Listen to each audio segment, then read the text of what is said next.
Hello my friends, it's the Game Boy Geek here. Today, we're zoologists on a mission to study different animal species. Now you'll be earning points by researching animals, completing secret quests, and preparing for the epic endgame scoring. Now it combines competition and education, offering the players the opportunity to travel, conduct research, complete quests, and learn amazing facts about animals along the way. Nice to Know Animals is a card game that aims to provide unique facts about the animals, and it's the first game in the Nice to Know series. It's for 1 to 4 players, it takes 15 minutes per player to play, it's for ages 8 and up, and published by Hauff Games. Now it's being crowdfunded right now, so I'm going to show you how it works, and I'll see you on the other side.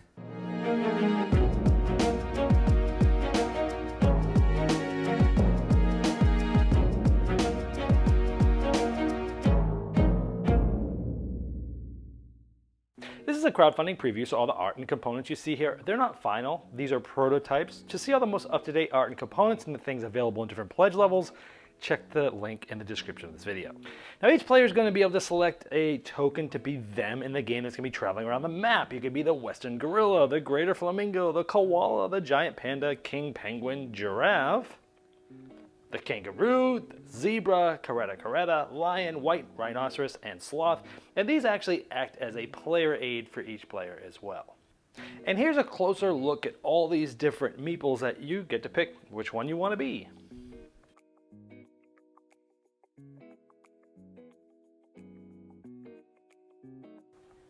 Now there's a board and you're going to be traveling to different continents to research different animals, and you're going to be tracking researched animals and endangered species as well. Now there are a ton of animal cards in the game, close to 200, but check the link in the description to see the project page to see how many are actually in the final game. So here we can see the lion and the llama and the water deer, the Tasmanian devil, the cheetah, the rock hyrax, the western gorilla, the saltwater crocodile, and the griffin vulture. Let's take a closer look at some of these. Now when we look at these animals a little closer, we'll see a lot of different things. Number one is it tells you what continent or continents they're on, like multiples. Some of them might even say all world, which means they could be found in any continent. That's going to be important when you go to the right continent to go see them and research them. They're going to be worth a certain amount of points if you've been able to research them. They're going to have a nice to know fact. So it's going to have a thing about it, about the animal itself that you'll learn from. It also has things about like how big they are from the head to the tail, for example, or how much they weigh. If it's a bird, it'll have their wingspan and such. It'll also talk about their diet, whether they're an herbivore. And some of them might be endangered. If you see a single sad face, this essentially is endangered, and there's fewer than 2,500 mature individuals currently alive. But you might see 2 sad faces, and it's critically endangered, and there's fewer than 250 of these. Now on your turn, you're going to do one of 2 things. You're going to study or you're going to research. At the beginning of the game, you don't have any research experience, so you must study. To study, you're going to take one of the animals in any of these 3 rows, and depending on which row you take them in, you'll get a certain amount of experience points as shown here on the board. So you'll get 1, 2, or 3 if you take and study one of the ones in these rows. So I would get 1 if I got one of these, 2 if I took one of these, or 3 if I took one of these and studied them. Now to do that, let's just say we did that. Let's say we took the saltwater crocodile. We are going to study. What you do is you take this card, you actually discard it, and we're going to get 3 research experience. And so you'll take that from the supply. Here is 3 of those. Now I have a few of these stacks set up all around the table so everyone can reach them. That's a supply of research experience, sort of a currency in the game. And you can't have more than 12 research experience. So what's going to happen is these are now going to slide down. And then we're going to pull one off here off the top of the deck. We have a fairy penguin. It'll be the next player's turn.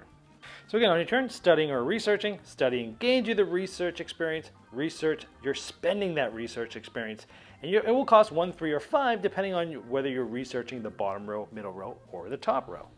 And as you can see, it costs more the higher they are, because these are the newest ones to the field here. And so they're new. If you really want them bad, you're going to need to spend a little bit more, or you can kind of wait until they kind of go down a little bit, become a little bit cheaper in research experience to be able to research, but that means other players might get them before you. So there is some strategy there even as to how long do you wait to research the one that you want. So let's say I want to research this Tasmanian devil. Now it's going to cost me 3, and I had 3, so I would take the 3 that I got last turn, put it down here, And let's say that I'm going to research. Now, obviously there would have been other players' turns between my first turn and this turn, and some of these animals, more of them would have been sort of taken and replaced and such. But let's just say this is the way it looked on my next turn, and I'm going to research this. Now, it's my first time researching, and I'm not on the map yet. So in this case, I'm going to go right to Australia where this Tasmanian devil lives. So I'm going to place this here. So now I place this in front of me, and I can start grouping these animals any way I want, like by continent, maybe by animal type, maybe by food type, whatever. Now this also tells you how many there are in the game. There's only one of these. And at the beginning of the game, you also get 2 quest cards to select. I selected this one. At the end of the game, I get to decide which one of these 2 things I want to do. Like research 5 animals living in Australia. So I already got one. That's why I picked that one. It's because I had this. This is a secret goal. Only you know it. But at the end of the game, I could choose either of these. Now, a lot of them are very easy to see, like 5 animals living in Australia. Sometimes it's like what type of food they eat, things like that. They're usually easier to see, like, hey, 7 animals that are only carnivores. But the other side tend to be things that you need to read the facts to know, like research an animal that keeps their eggs inside themselves until they hatch. Or maybe research an animal that has mostly female babies because of global warming. And so these you're going to learn from the nice to know facts on the card, so you really need to read these. This one says they have the strongest bite of any living animal for its size. So you really are engaged into what these animals actually do because they might turn into points for you at the end. Now, at the end of the game, if I do get this, it's going to be worth 10 points, for example. And remember, these are secret. Now, next turn, I won't have any research experience, but let's say I got some more. I am here in Australia. If I'm in Australia, I can research another Australian animal because I'm there. But if I wanted to research an animal in a different continent, now let's say we want to get this and go to Africa, right? Well, if there's a sponsored flight in the same row, now we'd still spend the same research experience. So I'd spend 3 because it's the middle row. I want to go to Africa, but there's a sponsored flight here. This is another reason why sometimes you might wait for an animal to come down and be in the right row so that you can get a sponsored flight because it doesn't cost you anything extra. I would spend that same 3 research experience and get this, but I would also get this sponsored flight because it's taking me there. And again, this is just going to get me points at the end of the game. And so as you can see, you're building up sort of a little bit of a tableau here. However, let's say there was no sponsored flight. We really wanted to go here to go to Africa. We'd have to pay the normal research experience, which in the middle row is 3. But since there's no sponsored flight there, you always have to pay 9 more in order to go. And remember, you can only have a max of 12, so it's unless you get that sponsored flight, it's going to be tough to move. But either way, when we do go there, we would actually then move our meeple to that continent when we do that. But it's more expensive if you can't get a sponsored flight. Now, if you research an animal, it's going to go up 1. But if you research an endangered animal, this will go up 1. And over the course of time, this is going to go up 1 only if you have more than this. So right now, this is at 1 because this is 0, this is at 1. If someone gets a second animal, they're going to move it here. Okay? It's basically tracking the most animals any one player has or the most endangered animals any player has. However, sometimes it's going to go where these yellow cubes are, and this is the invitation. Now that player is going to take that cube, which is essentially going to be worth 2 points at the end. And this is essentially an invitation from universities and organizations that recognize your expertise, and they're extending you invitations to conduct animal research on their continents. Then also you look at every continent that doesn't have anybody on it, and you'll place another one of these.